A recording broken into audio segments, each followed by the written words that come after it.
Ravage de René Barjavel, écrit en 1943. Extrait. La scène se passe en 2052. François et Legrand suivent à Paris la retransmission d'un show télévisé. Et d'un seul coup, comme une pierre, le noir tomba. Le poste, les lumières du plafond, tout à la fois s'éteignit. « Zut, mon disjoncteur a sauté, c'est bien le moment !» jura Legrand.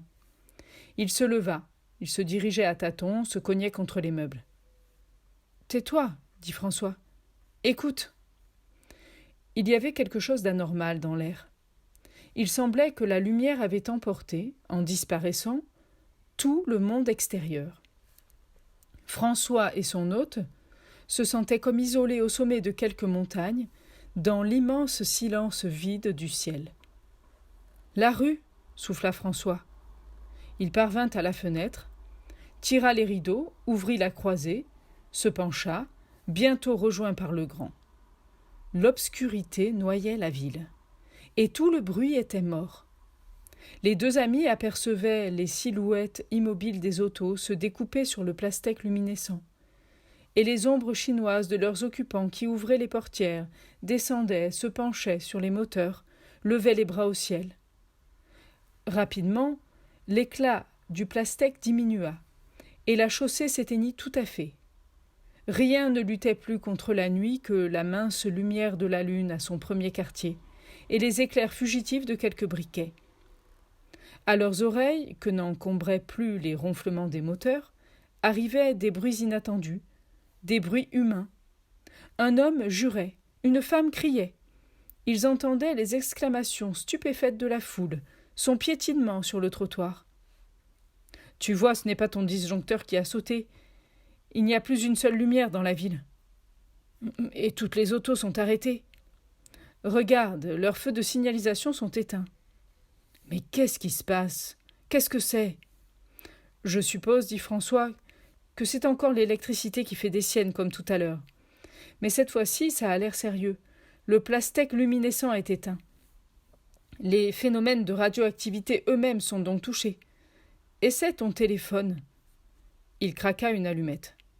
Legrand atteignit le mur, appuya sur le bouton, demanda l'un après l'autre 3 numéros, s'énerva, frappa à grands coups de poing sur le micro dissimulé dans la cloison et qui ne répondait pas.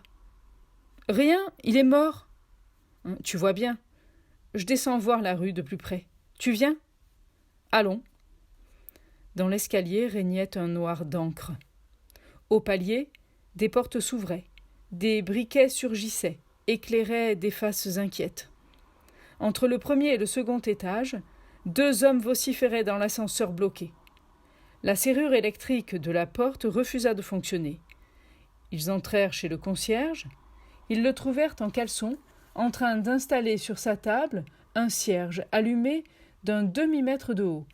Il dit en larmoyant « Heureusement que j'avais gardé le cierge de quand ma pauvre femme est morte. C'est des souvenirs, et des fois ça sert. » Il ouvrit la fenêtre de sa loge.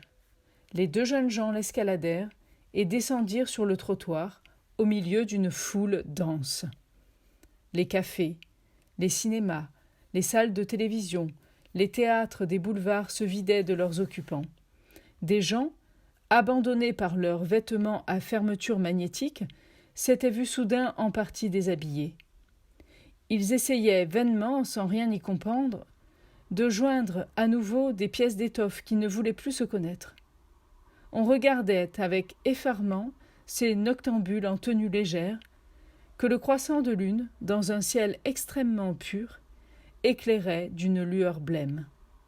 La réalité quotidienne avait disparu, laissé place à l'absurde.